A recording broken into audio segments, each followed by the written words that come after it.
Thousands में हम आपके लिए 1000 से भी ज्यादा ऐतिहासिक किस्से लेके आ रहे हैं। ऐसे ही अनसुने तथ्यों को सुनने के लिए हमारी चैनल को सब्सक्राइब करना ना भूलें। Thank you. दोस्तों, मेवाड़ के महाराणा ऐसे महाराणा प्रताप के बारे में तो हम सब जानते ही हैं, पर आज हम उनके छोटे भाई यानी शक्ति सिंह के बारे में जानेंगे। शक्ति सिंह के बारे में इतिहास में काफी कुछ कम लिखा गया है। इतना ही नहीं, कई जगह पर शक्ति सिंह को राष्ट्रद्रोही दिखाया गया है, परंतु अपने राष्ट्र से दूर रहकर भी राष्ट्रनिष्ठा का उच्चतम प्रमाण शक्ति सिंह ने दिया है। शक्ति सिंह एक ऐसा योद्धा जो शौर्य और बल में महाराणा प्रताप के बराबर का था, किंतु कुछ कारणोंवशात वो इतिहास के पन्नों में खो गया। तो आइए शक्ति सिंह के व्यक्तित्व को नजदीक से देखने का प्रयास करते हैं। शक्ति सिंह को मेवाड़ में सक्ता नाम से जाना जाता था तथा वे भी साहस एवं निडरता में प्रताप के समान ही थे। प्रताप एवं सक्ता एक दूसरे के साथ प्रेम पूर्वक साथ रहते थे तथा मेवाड़ के सुयोग्य शिक्षकों के पास से शस्त्र विद्या भलीभांति सीख रहे थे। यहाँ हम सक्ता यानी शक्ति सिंह के बाल्यकाल का एक प्रसंग सुनेंगे। जब उनकी आयु केवल 5 वर्ष की थी, शक्ति सिंह अपने पिता के साथ बैठे थे। एक आयुध निर्माता अपने साथ एक कटार लेकर आया, जिससे उसने सूती कापड़ को एक ही वार में काट कर रख दिया। बालक सक्ता ने राणा से पूछा, क्या यह कटार अस्थि एवं मांस को भी काट सकती है? इतना कहकर उन्होंने कटार को हाथ में लिया और स्वयं के हाथ पर ही कटार चला दी। रक्त की धार से वहां बिछा हुआ कालीन लाल हो उठा, किंतु बालक सक्ता के मुख पर पीड़ा, दुख या आश्चर्य का कोई भाव नहीं आया। प्रताप एवं शक्ति सिंह की युवावस्था में एक और घटना हुई, जिसके दूरगामी परिणाम हुए। प्रताप और उनके अनुज शक्ति सिंह चित्तौड़ के निकटवर्ती वनों में शिकार हेतु गए थे। यहाँ प्रताप एवं शक्ति सिंह में एक हिरण के शिकार पर विवाद हो गया एवं इस विवाद के परिणाम ने मेवाड़ का इतिहास ही बदल दिया। साधारणतः शांत स्वभाव के ऐसे महाराणा प्रताप को क्रोध आ गया। उन्होंने शक्ति सिंह को द्वंद्व युद्ध के लिए चुनौती दे डाली।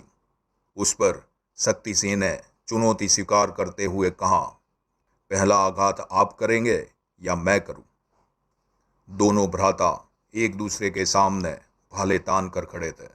राजपूताना रक्त दोनों की धमनियों में उबाल ले रहा था। मेवाड़ के दोनों राजकुमारों में से एक की मृत्यु जैसे निश्चित थी। ऐसे में कुछ स्वामी भक्त सैनिक भागकर महल की ओर आए। उन्होंने राजवंश के मुख्य पुरोहित ऐसे नारायण पालीवाल को सारा वृतांत कहकर सुनाया। पालीवाल पुरोहित अश्व पर बैठकर तुरंत राजकुमारों के पास पहुंच गए। पुरोहित ने दोनों ही राजकुमारों को अलग करने के लिए अथक प्रयास किए, किंतु दोनों ही अपने हठ पर अड़े थे। पुरोहित ने भय व चिंता से कांपते हुए दोनों ही भाई को राजवंश की इतनी बड़ी हानि करने से रोकने का भरसक प्रयास किया।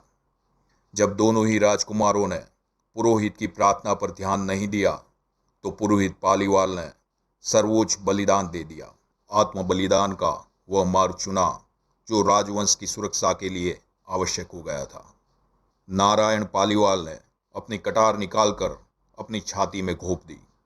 दोनों राजकुमार हतप्रत रह गए।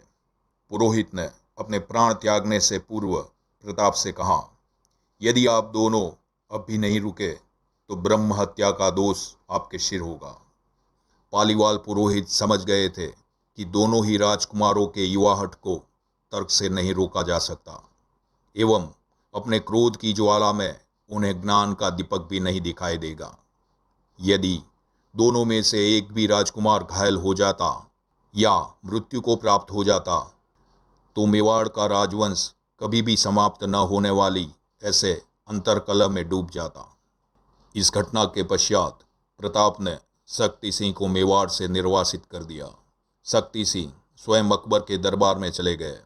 यद्यपि अपने जीवन पर्यंत शक्ति सिंह ने प्रताप एवं मेवाड़ के प्रति निष्ठा रखी। उनके मन में सदैव मेवाड़ ही था।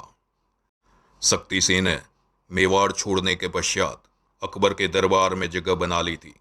यदि हम उनके जीवन वृतांत पर ध्यान दें तो ऐसा प्रतीत होता है कि शक्ति सिंह अकबर के दरबार में मेवाड़ के एक भेदिए यानी गुप्तचर थे, जो मेवाड़ तक अकबर की गुप्त माहिती एवं योजनाएं समय समय पर भिजवाते थे।